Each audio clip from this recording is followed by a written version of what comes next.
Hey, everyone. Welcome to Locked On Lakers for Monday. Brian Kamenetsky, Andy Kamenetsky. It's Dan Hurley decision day.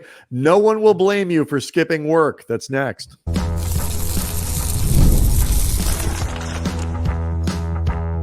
You are Locked On Lakers, your daily Los Angeles Lakers podcast, part of the Locked On Podcast Network, your team every day. Thanks to everybody for making Locked On Lakers first listen of every day, Monday through Friday, no matter how or where you get your podcasts. It's always free. It's never behind a paywall. And Locked On Lakers on YouTube is where you can go hang out with over 24,000 subscribers, all of whom, Andy, I am guessing are suffering from some form of the Hurley flu as they wait for news about Dan Hurley. The Lakers, of course, meeting with him over the weekend. The UConn two-time national title winning coach mulling over what is, by all reports, a hefty offer from the Lakers. We'll get to all this in a second. Do want to let you know that today's episode is brought to you by LinkedIn. LinkedIn Jobs helps you find the qualified candidates you want to talk to faster. Post your job for free at linkedin.com/LockedOnNBA. That's linkedin.com/LockedOnNBA to post your job for free. Terms and conditions apply. Well, UConn might be needing the service potentially on Monday, Andy. The Lakers found Hurley flew out over the weekend, met with Genie Buss, Rob Pelinka, and was left, according to Adrian Wojnarowski, very impressed with the presentation. Yeah, and that is coming, by the way, Woj's report straight from Dan Hurley. This is not sources told ESPN or anything like that. That is direct contact with Hurley. I, by the way, was not aware, but apparently Woj wrote a book about 20 years ago on the Hurley family, which speaks to even more the idea that Woj would have been the guy who broke the news of this pursuit. Between how it's pretty well known he's very plugged in with the Lakers, but also he's plugged in with everyone, but he's especially plugged in with the Lakers, but also, and Rob Pelinka, but that he's plugged in with the Hurley family really sheds a lot of light on, not necessarily that this was going to happen, but if we were going to learn about this, that we would learn about what seemed to be an incredibly stealth pursuit through Woj himself. Sure. I mean, it's there will be a lot of it. The media aspects of this, like the way that news breaking works in the NBA, is certainly one of the kind of fun side gigs and side stories that go along with this. So will, I'm sure, be part of the unpacking and the TikTok that is going to come.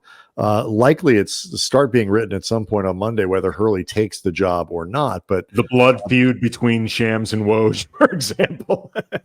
And that's mostly what I'm talking about here. But like in terms of what Woj is reporting, you wouldn't expect necessarily whether he is taking the job or inclined to take the job or not inclined to take the job or any of those things. You sort of wouldn't expect Hurley to say anything other than complimentary things about the Lakers.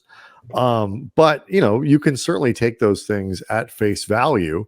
And I don't think, let's say he turns it down. I certainly don't think it means that he wasn't impressed. Like, the guy's got a really interesting choice in front of him, because on the one hand, the Lakers are offering, I mean, by all reports, up over 3 times the amount that he's going to be making, Hurley's going to be making with this contract extension that he got at UConn after last season.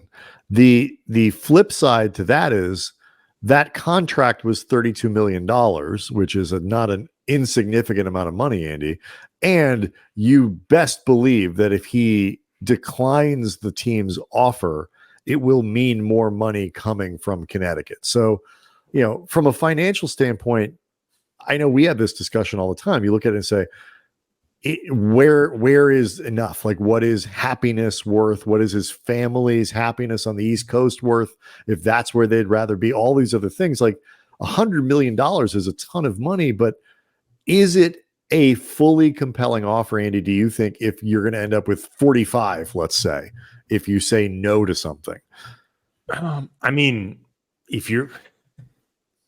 it's difficult. You understand what I'm getting at, right? No. I understand what you're getting at, and the reality is, if you make $40 to $50 million, by the time you turn 60, and just off one contract, and you still have the opportunity, if you want to keep coaching, to make tens of millions more dollars. Like, obviously, there is that question of like, how much can you really spend? How much do you really need? The flip side, though, is it is really, really difficult to wrap your head around turning down $50 million. I mean, we talk about LeBron, for example, who is a certified billionaire. What strikes us as very unlikely that he would end up a Phoenix Sun is the idea that he'd have to take a $49 million or $47 million haircut in order to do this. Like, LeBron can buy and sell the Hurley estate many times over, and like, he could look at the Dan Hurley contract and go, "Oh, that's adorable. You're making $100 million. Good for you, buddy. You must feel really proud of yourself." But even LeBron doesn't like the idea of turning down, one assumes, tens of millions. I mean, hell, LeBron, last I heard, was still doing the non-pay version of Pandora. You know what I mean? Like, it is difficult to wrap your head around turning down tens of millions of dollars for anything. It's why, like, remember back in the day, some of the older fans and some of the older listeners and viewers may remember when Brian Grant years ago turned down like tens of millions, I want to say, from Cleveland to join the Blazers. Mm-hmm. Like, that was really unheard of, especially back then, where you could make big deals, but $100 million deal was still massive then. Like, it just, most of the time, the money ends up talking, because when it becomes that big, even when you have a lot of money, walking away from it feels bizarre. The flip side is, too, it is important to understand that it is not just the money that makes the Lakers a compelling argument. Let's just say, again, taking Woj's interview with Dan Hurley at face value, that he's not blowing smoke, that he's not trying to be polite, that he was impressed with the package the Lakers offered, the vision that Rob Pelinka presented in terms of creating a program with an enduring capacity to win in a modern NBA. He gets that kind of money, that kind of control, presumably, because when you have that kind of contract as a coach, you have influence. You also do get, presumably 2 years, maybe a third year of coaching LeBron James and Anthony Davis. Like that, it is the Lakers. I mean, I understand the Lakers. It's a new league. There's some ups and downs with how they win, and we make fun sometimes of the front. But they are the Lakers. They are the crown jewel of the NBA. And if you're going to go coach, as Hurley has said he wants to, in the NBA, and you have a real compelling, financially insane offer from that team that still has Anthony Davis and LeBron James, it's not just the money. There is a compelling basketball argument. If you're somebody who, like Hurley, who wants a challenge at the next level and wants to do something interesting with himself, it's a compelling package. Here's the thing before we go to the break, in terms of the report from Woj, hearing from Dan Hurley that the Lakers really had an extremely impressive pitch. Maybe he means it sincerely. Maybe he is just being polite. Maybe he means it and he ends up turning down the offer anyway. We'll eventually find out. Maybe we never find out. But that is more, at least potentially, convincing than hearing anything from the Lakers side. If we heard anything from the Lakers side right now, that Dan Hurley walked away really impressed with what they showed him, that's where you actually start getting nervous. You get something from the Lakers. We were actually, once we got in the room with the guy, Not so impressed. But you're right, correct. If Rob Pelinka was like, we gave a banger of a presentation, like, Jeannie's PowerPoint was cray. Yes, it would not be as good. So, like, what are we looking for here? Like, he's going back to the East Coast. He was at a Billy Joel concert. Oh, I've got some thoughts on that, Brian. Yeah, and so like the announcement is presumably coming Monday. If you got to read some tea leaves, Andy? How are you reading things as everybody's waking up on Monday morning? That's next. Locked On Lakers is brought to you by eBay Motors. Passion, drive, and patience. That's what brings home the winning trophy. It's also what keeps your ride or die alive. eBay Motors has everything you need to maintain your vehicle and level it up to peak performance, from superchargers, roof racks, exhaust kits, LED headlights, and more. Whether you're into speed, power, or style, eBay Motors has got you covered. With over 122 million parts for your number one ride or die, you'll always find exactly what you're looking for. And with eBay Guaranteed Fit, your part is guaranteed to fit your ride every time or your money back, because with eBay Motors, you are burning rubber, not cash. All the parts you need, the prices you want. It's easy to turn your car into the MVP and bring home that win. Keep your ride or die alive at ebaymotors.com. Eligible items only, exclusions apply. eBay Guaranteed Fit only available to U.S. customers.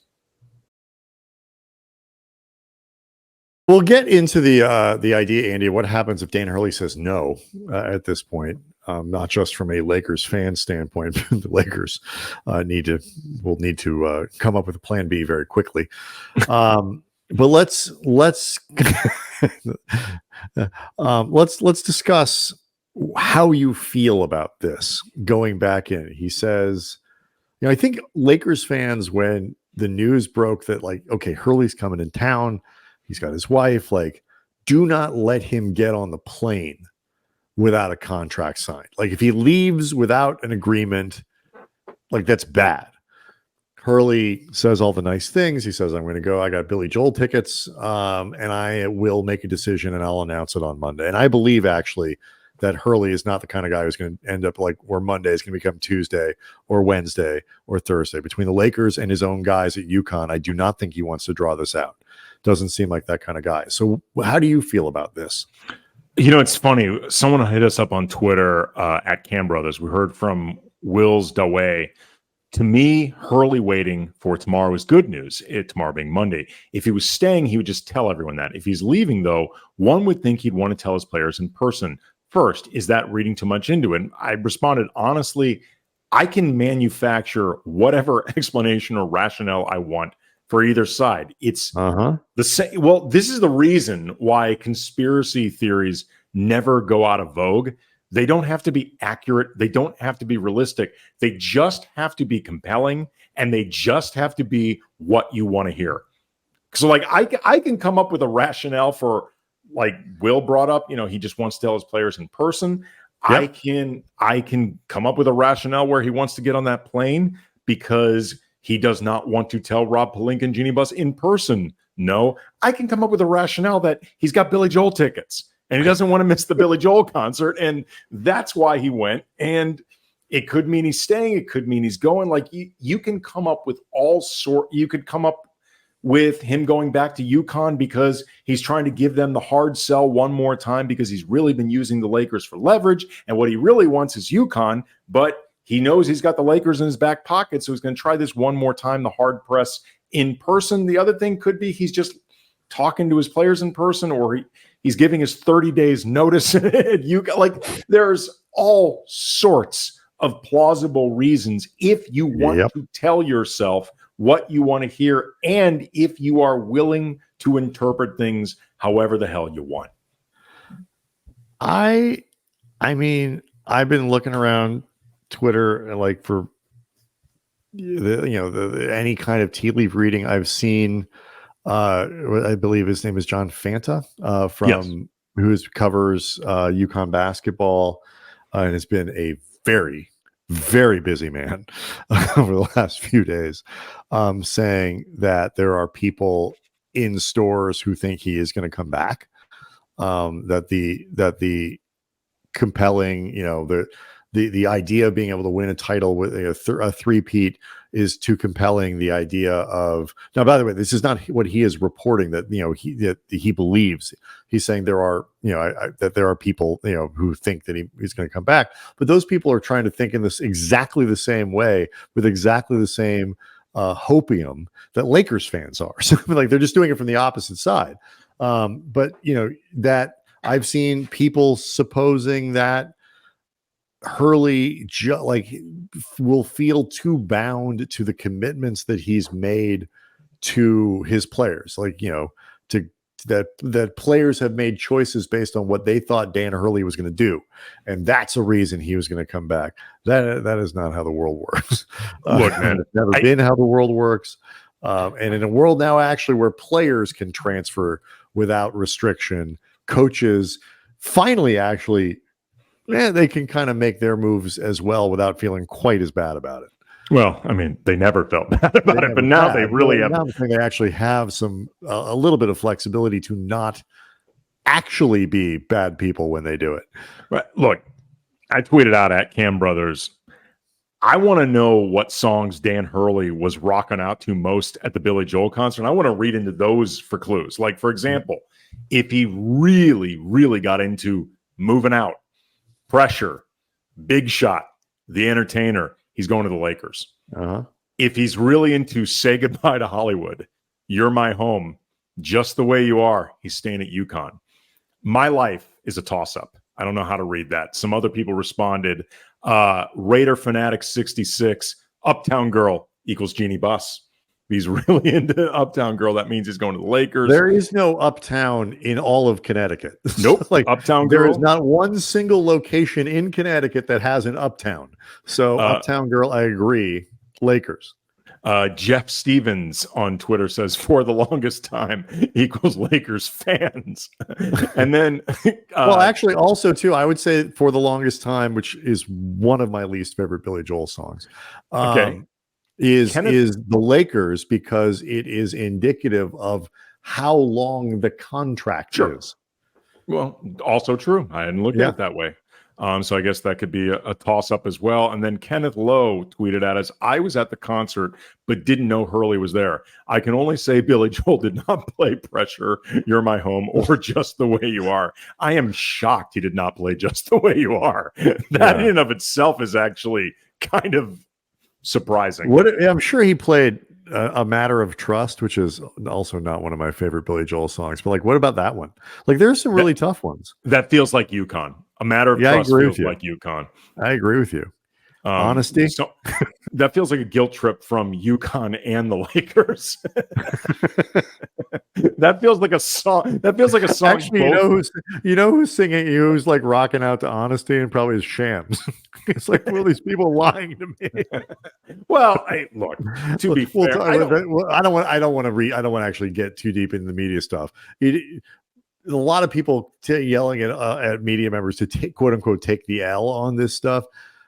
People were reporting stuff that, the Lakers, multiple things are true at one time. They were not being lied to. The Lakers have genuine interest in JJ Redick, which we'll talk to about what happens if now JJ Redick, I think, would have said, I don't know where this is coming from. I haven't even spoken to the Lakers. Right. If he's all of a sudden being floated as the front runner, he's like, the F are people talking about? I think that would have come out by now. I have no idea what this is. But the Lakers, the information, it's not that people were wrong that they were interested in Redick. They're probably wrong in where they were in this process. So they're but remember, people inside the building were surprised by this news. So, they were clearly running on parallel tracks. And, part of reporting is that, guys are going to, information is going to change. People above the people with better information and secrets are going to sometimes undercut the reporting. And you can't be right all the time with a situation that's fluid. It's just right. And being right doesn't always stay right the whole time. And so these are not people who are not making it up. They're very good at their jobs. They're not necessarily really being used, even very good at sniffing out when they're being used. And this is just one of those situations where the insularity and the tininess of the Lakers basketball operation actually served to make something like this possible, where the Lakers, for however long they were interested in trying to make this Hurley thing work, however long they were sending signals and waiting for information, I like the idea of Coach K being used as like an information mule, like being sent back and forth to the Dan Hurley. He, like, Coach K is your intermediary. I kind of like this idea. But this is okay.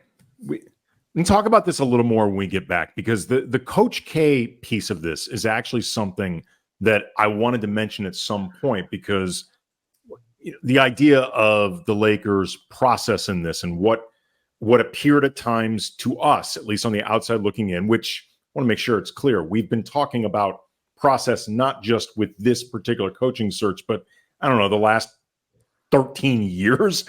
Like, there's been a lot going on. But we were talking about process before it was cool to talk about process. Exactly. But the Coach K piece of this in and of itself, I think, is interesting and revelatory. The more we're learning, frankly, that Dan Hurley was on the radar. So we'll talk about that coming up next. Locked On Lakers is brought to you by LinkedIn. When you are hiring for a small business, you want quality professionals who are right for the role. And that's why you got to check out LinkedIn Jobs. LinkedIn Jobs has the tools to help you find the right professionals for your team faster and for free. LinkedIn is not just another job board. LinkedIn has a vast network of more than 1 billion professionals, which makes it the best place to hire. It gives you access to professionals you can't find anywhere else. LinkedIn does all of that while making the process easy and intuitive. Hiring becomes so much simpler when you have that many quality candidates. So much easier, in fact. 86% of small businesses get a qualified candidate within 24 hours. LinkedIn understands small businesses. When you own them, you are wearing many hats at once. You don't necessarily have the time or the resources to hire. And that's why LinkedIn continually finds new ways to streamline the process. 2.5 million small businesses use LinkedIn for hiring for a reason. Post your job for free at linkedin.com/LockedOnNBA. That's linkedin.com/LockedOnNBA to post your job for free. Terms and conditions apply. One more Billy Joel song idea. Everybody on both coasts waking up singing Keeping the Faith to themselves. Also from An Innocent Man, which just reminds me, I really don't like that album. Every song we've mentioned that has a song that comes from An Innocent Man is a reminder I do not like that album. Nylon Curtain was the last decent album Billy Joel ever made. Anyway, your thoughts about Coach K? Well, you and I had spent a lot of time in talking about this lead up before all of a sudden we learned that Dan Hurley was not just on their radar, but they were in deep pursuit of Hurley. Before we even knew that anybody in the college ranks at all was on their radar, much less Dan Hurley specifically, but anybody like Mark Stein in his Substack, which I've said many times, everybody should be subscribing to.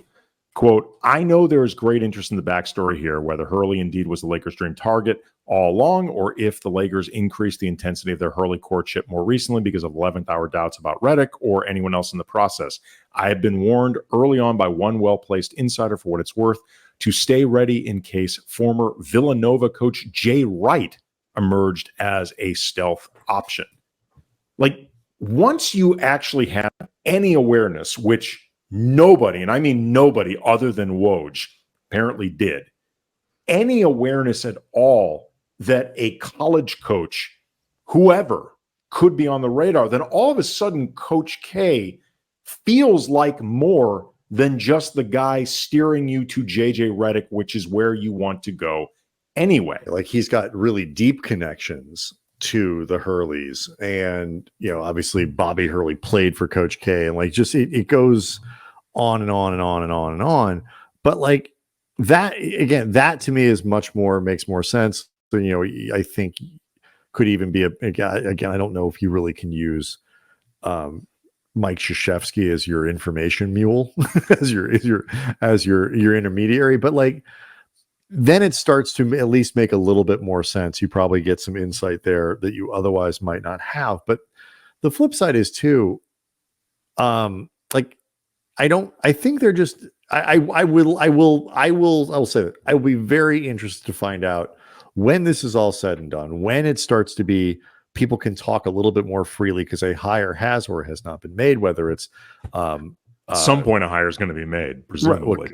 Presumably, whether it's Dan Hurley or whether it's JJ Redick, which could be the next thing. We'll talk about that in a sec before we go.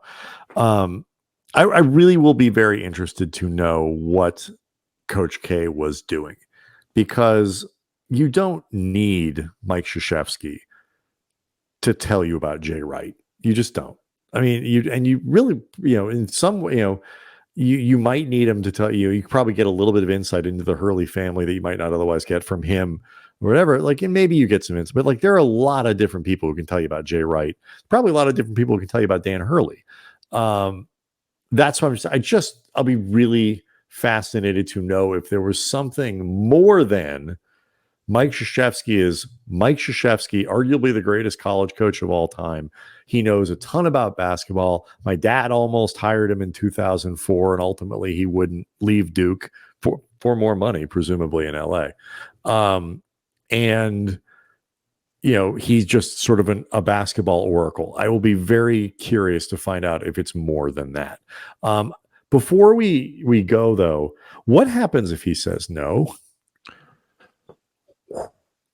And he might. Whoa. I think if you're feeling strong about the Lakers' chances, let's say you think it's 75-25. 25%, things that happen 25% of the time happen all the time.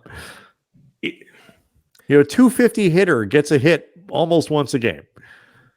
If he ends up saying no, it's going to look really bad for the Lakers, even if the Lakers, at least in a vacuum, this courtship of Dan Hurley, did nothing wrong at all and actually gave him a legit presentation that he walked away from thinking it's a hell of a franchise. Like Rob Pelinka, Jeannie Buss, the people underneath him, these are impressive people. He's like Darvin Ham after they Lakers lose at a press conference. It's a hell of a franchise over there. Yes, I guess I still got a little bit of Darvin speak on the brain. Darvin speech.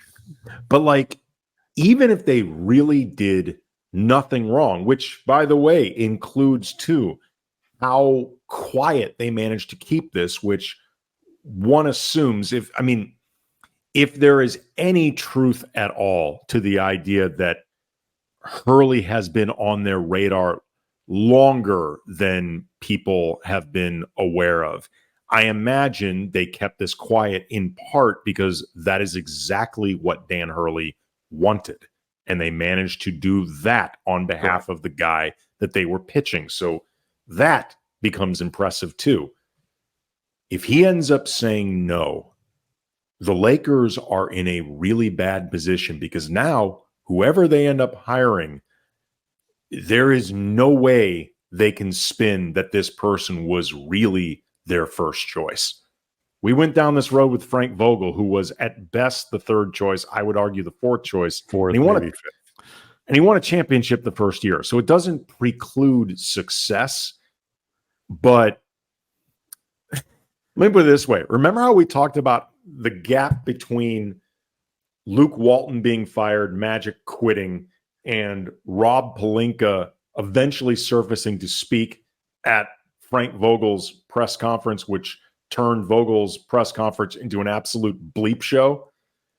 Think about what this is going to look like with the eventual coach after the Dan Hurley thing. And it's been over a month since Darvin was fired and Pelinka hasn't spoken that. This will be an absolute bleep show. Right. I mean, whoever gets the gig, and they probably will go straight back to Redick and be like, okay, JJ Redick will get to the press conference and just be like, look, before you even start asking, I am fine with them going after Dan Hurley before they came to me. I am fine with it. You can ask me. I'm going to tell you I'm fine with it. But this is part of being, an NBA head coach is they are going to interview other people and they might want, somebody else might be your first choice. The point is, I am now the coach of the Los Angeles Lakers. Sure. The other option, but it's still going to be awkward as hell. It will be a little bit, but I don't think because especially with Redick, is what we were talking about before. Assuming you believe that the interest in Redick is real and genuine, and their belief that he is the next Pat Riley, there's a little air out of that balloon at this point. But like, if they believe he's got that kind of potential, assuming they're not making that bleep up, like he still has plenty of reason. Yes, it's awkward, but it's also like kind of the way the world works. I mean, the other option is see if Frank's available, because he's used to being like, he's already done this. But what you're describing, though, it's the way the world works is you talk to a bunch of other candidates. The way the world works is not typically you fly in one of the candidates from the opposite side of the country and offer him $100 million, presumably, and he says no after going to a Billy Joel concert. Like, that is actually not how the world. It is not how the world, but it is not, to me, something that can't be gotten over. I'm not saying it can't be gotten over. I said before, it does not preclude any success, but it's going to be awkward as F. And there's no way around it. But I don't think.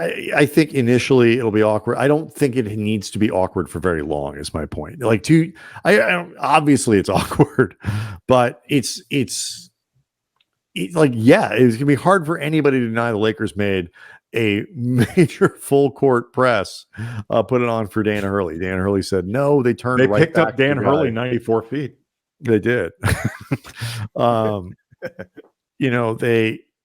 They will turn around then and presumably, like I said, look back at Redick and be like, if it bothers you that much, but then you don't use the gig, and we'll hire Frank Vogel. And no, but here's the thing, though, all joking aside, like, let's say it bothers Redick that much, and then you go to like James Borrego, then it really starts looking very, very reminiscent of the bleep show that was the Frank Vogel hiring. Okay, that is the risk of going after Dan Hurley. There is no question. I would say the risk is worth going after. I'm not being critical of the Lakers. No, I'm just saying. But I also think that if you have to put odds on whether or not Redick would say no at this point, based purely on they went after Dan Hurley before they got to me. Treated me fairly, give me plenty of money, give me good years, all the other things I would have asked for.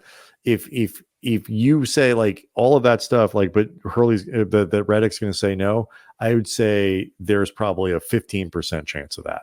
So you can go. I could be wrong, but I mean, I would say you get a chance to go after your guy. You actually, I think, give a lot of credibility to your organization for taking the big swing in an interesting and novel way. And you strike out, but you made the swing. And we're willing to put yourself out there and do the bold thing that could get you made fun of. The chances are your backup plan's still going to say yes, in my opinion. Could be wrong.